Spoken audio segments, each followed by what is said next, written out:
நாட்டிலேயே அதிகமான மாணவர்களை கொண்ட தமிழ் பள்ளிகளில் ஒன்றாக கருதப்படும் கில்லான் சிம்பங் லிமா தமிழ் பள்ளியில் கடந்த 6 மாத காலமாக கணினி வகுப்பு நடத்தப்படாததால் அப்பள்ளியைச் சேர்ந்த 1500 மாணவர்கள் ஏமாற்றம் அடைந்துள்ளதோடு அவர்களது பெற்றோர்களும் கவலையடைந்துள்ளனர். கடந்த 1999ஆம் ஆண்டு முதல் 2023ஆம் ஆண்டு வரை இப்பள்ளியில் பாட நேரத்திலேயே முதல் வகுப்பு முதல் 6ஆம் வகுப்பு வரையிலான மாணவர்களுக்கு கணினி பாடம் போதிக்கப்பட்டு வந்தது.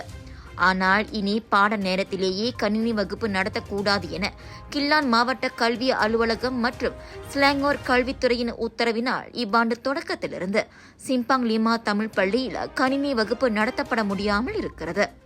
இதனால் பல அரசு சார்பற்ற நிறுவனங்கள் மற்றும் பல்வேறு நன்கொடையாளர்கள் இப்பள்ளிக்கு வாங்கிக் கொடுத்த சுமார் 150 கணினிகள் பயன்படுத்த முடியாமல் தற்போது கிடப்பில் போடப்பட்டுள்ளன. பள்ளி நேரத்திலேயே கணினி வகுப்பு நடத்தப்பட்டு வந்ததால் இப்பள்ளியில் முதல் வகுப்பு முதல் 6ஆம் வகுப்பு வரை பயின்று வந்த அனைத்து மாணவர்களும் கணினி கையாளும் அடிப்படை பயிற்சி முதல் ஒரு இணைய பக்கத்தை தயாரிக்கும் வரை ஆற்றலை பெற்று வந்தனர். அதோடு மட்டுமின்றி அப்பள்ளி மாணவர்கள் கணினி தொடர்பான பல்வேறு போட்டிகளிலும் சிறந்த வெற்றிகளை குவித்து வந்தனர். இப்போதைய புதிய உத்தரவினால் வருமானம் குறைந்த குடும்பங்களைச் சேர்ந்த B40 மாணவர்களும் கணினி பயிற்சியில் பங்கேற்கும் வாய்ப்பை இழந்திருக்கின்றனர்.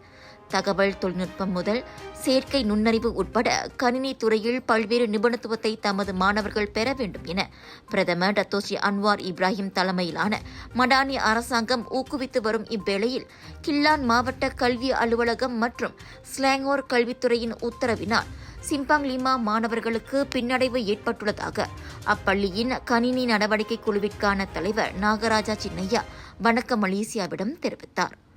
பாட நேரத்திலேயே கணினி வகுப்பு நடத்தப்பட வேண்டும் என பெற்றோர்கள் விரும்புவதோடு கடந்த 20 ஆண்டு காலமாக எந்தவொரு பிரச்சனையும் இன்றி சுமூகமாக நடைபெற்ற இந்த அணுகுமுறையை மனிதாபிமானத்தோடு தொடர்வதற்கு கில்லான் மாவட்ட கல்வி அலுவலகம் மற்றும் ஸ்லாங்கோர் கல்வித்துறை விரைந்து அனுமதிக்க வேண்டும் என அவர் வலியுறுத்தினார். பாட அட்டவணை நேரத்திலேயே கணினி வகுப்பு நடத்தப்படுவதால் மாணவர்கள் போக்குவரத்து மற்றும் உணவு பிரச்சனையை எதிர்நோக்க மாட்டார்கள். பெற்றோர்களும் பள்ளி மேலாளர் வாரியமும் கணினி வகுப்பு செயல்படுவதற்கு முழு ஒத்துழைப்பு வழங்கி வருவதால் தங்களது கோரிக்கைக்கு கல்வி அதிகாரிகள் இணக்கம் தெரிவிக்க வேண்டும் என பள்ளி வாரிய குழுவின் உறுப்பினருமான நாகராஜ சின்னையா கேட்டுக் கொண்டார்.